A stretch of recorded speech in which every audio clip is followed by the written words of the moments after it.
എനിക്ക് ചോറാണ്ടാ ഇന്നിരിക്കത്തെ? ഞാൻ ചോറുന്നായി, നിങ്ങൾ ഇന്നോളി. അതെന്തിപ്പോ അങ്ങനെ? നമ്മൾ ഒന്നിച്ചല്ലേ ഇന്നലെ?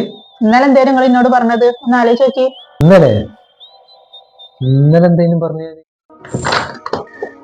ഇതെന്താ അത്ര നേരം വൈകിയത്? കുറെ നേരം ഞാൻ കാത്തിക്കുന്നത്. ഞാൻ വിഷണെടുക്കാനും വയ്യ. എന്നോട് പലപ്പോഴും ഞാൻ പറഞ്ഞേ എന്നെ കാത്തിക്കണ്ടാന്ന്. എനിക്ക് വിശക്കുന്നുണ്ടെങ്കിൽ ഈ എടുത്ത് തിന്നാ, എന്നെ കാത്തിക്കേണ്ട ആവശ്യമില്ല. എത്ര എന്നെ പറയുന്നത്? എനിക്ക് എടുത്ത് തിന്നൂടെ? ഇങ്ങനെ കാത്തിക്കേണ്ട ആവശ്യമുണ്ടല്ലേ?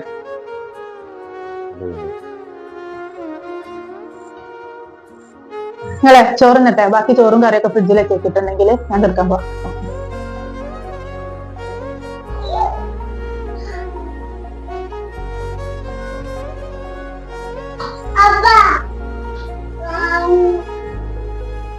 ഇക്ക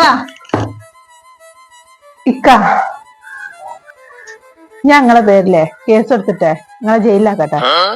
ജയിലില്ല? അതിന് അപ്പൊ നിങ്ങള് ന്യൂസ് ഒന്നും കേട്ടിട്ടില്ലേ? എന്ത് ന്യൂസ്? ഞാൻ കേട്ടില്ല. അത് വേറൊന്നല്ല, ഇപ്പൊ ജയിലുള്ളവർക്ക് ദിവസക്കൂലി 500 രൂപ കിട്ടുന്നത്. നിങ്ങൾക്കാണ് അവിടെ പണിയൊന്നും ഇല്ലല്ലോ. ഞാൻ വിചാരിച്ചിട്ട് ഈ ഒരു വഴിയ കാണുന്നത്. എന്തെങ്കിലും കള്ളക്കേസ് എടുക്കരുത്, 1-2 കൊല്ലത്തെ നിങ്ങളെ ജയിലിലേക്ക് ആക്കിയിട്ടുണ്ടെങ്കിലേ ദിവസം 500 രൂപ കിട്ടും ചെയ്ത്, തിന്നാനും കുടിക്കാനും താമസക്കാലം ആയി ചെയ്ത്. എനിക്കും ഒക്കെ എപ്പോഴും കാണാൻ പൂതി ഉണ്ടെങ്കിൽ ഞാൻ അവിടെ വന്ന് കണ്ടാ പോരെ. ഞങ്ങൾ ഗൾഫ് പോയി അങ്ങോട്ട് വിചാരിച്ചോളൂ. ഒരിക്കലും 1, 2, 3 കൊല്ലം ഗൾഫ് പോയി നിൽക്കുന്നുണ്ട്. എന്താപ്പോ തിരിച്ചു വരുമ്പോ നല്ലൊരു സംഖ്യ ആയ്മ കിട്ടൂലേ? എന്തേ അങ്ങനെ ചെയ്താലോ നമുക്ക്? നിങ്ങൾ പേടിക്കൊന്നും വേണ്ട. ഇപ്പൊ പണ്ടത്തെ പോലെ ഒന്നല്ല ജയിലില്. അടിയും കുത്തും ഒന്നുമില്ല. നല്ല അടിപൊളി ഫുഡൊക്കെ കഴിച്ച് നിങ്ങൾ സുഖസുന്ദരായിട്ട് നിൽക്കാം.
വൃത്തിയാക്കാത്തതിന് അമേരിക്കയിൽ ഭർത്താവിനെ കുത്തിപ്പരിക്കേൽപ്പിച്ച ഭാര്യ അറസ്റ്റിൽ. ഇന്ത്യക്കാരിയായ ചന്ദ്രപ്രഭ സിംഗ നോർത്ത് കരേലയിൽ അറസ്റ്റിലായത്.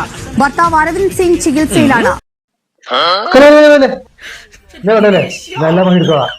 ഒക്കെ കൈ വൃത്തിയായിക്കൊള്ളാനെ ഒന്നും ചെയ്യണ്ട. എന്നെ കൊല്ലല്ലേ ജീവിക്കാതെ കൊതിയോണ്ടാണ്. നിങ്ങളെന്താ പിച്ചുമ്മയെ പറയുന്നത്? ഞാൻ ഈ തേങ്ങ ഒട്ടിക്കാൻ കൊണ്ടുവന്നല്ലേ? തേങ്ങ ഒട്ടിക്കാനാ?